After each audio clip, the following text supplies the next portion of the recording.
Hey everybody, welcome back to Colin's Crazy Creatures. I'd like you to meet Chocolate Sea Chips, the mole king snake. They're called mole king snakes because they are a fossorial species, and that means they spend most of their time underground. And mole king snakes will go into other animals' burrows and live in them. Mole king snakes are also known as prairie king snakes, which is the more common name, and the yellow-bellied king snake, which I don't really get why they're called yellow-bellied king snake, because their bellies aren't yellow. And their scientific name is Lampropeltis caligaster.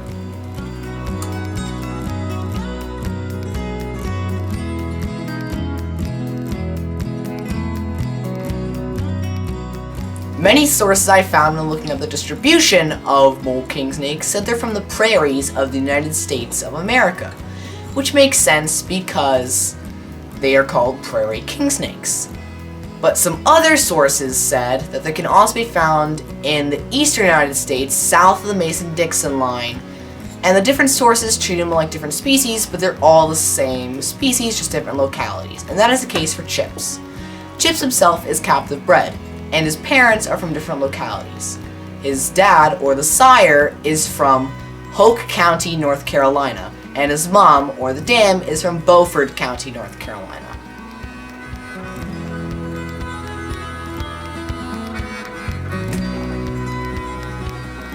In the wild, prairie king snakes normally eat rodents, but sometimes will eat frogs, lizards, birds, and because they are called king snakes, other snakes. And some of the sources I found said the ones in the prairies, because they're a little bit bigger than the ones in the east, will actually eat prairie rattlesnakes. But in captivity, he eats exclusively rodents.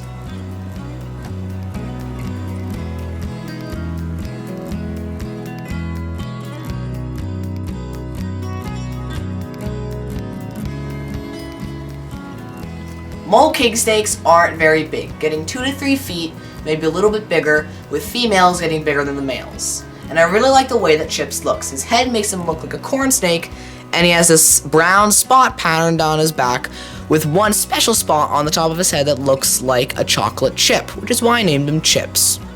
He also has some yellow on his back, and his sides has this dark chocolatey brown tiger stripe pattern, and his belly has this checkered red and brown pattern.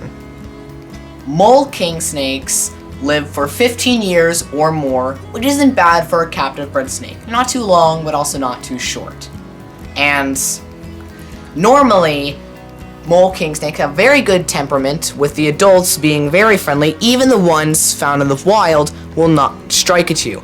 But since Chips is a baby, he is very defensive, and like you can see, he's striking and sometimes will even do a fake tail rattle to mimic a rattlesnake.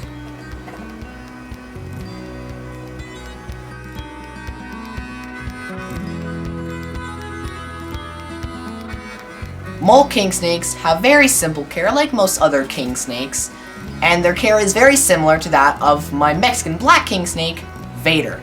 There's only a few differences. The substrate has to be moister so it can hold a shape, so it can't be aspen shaving, it has to be something like coconut, and the hides have to be suitable for a fossorial or a semi-fossorial snake.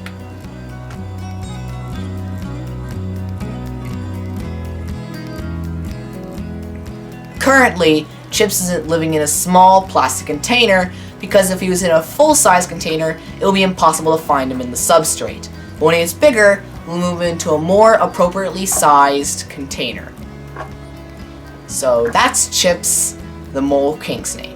Thanks for watching. Please subscribe to our channel, like our videos, and see you next time on Colin's Crazy Creatures.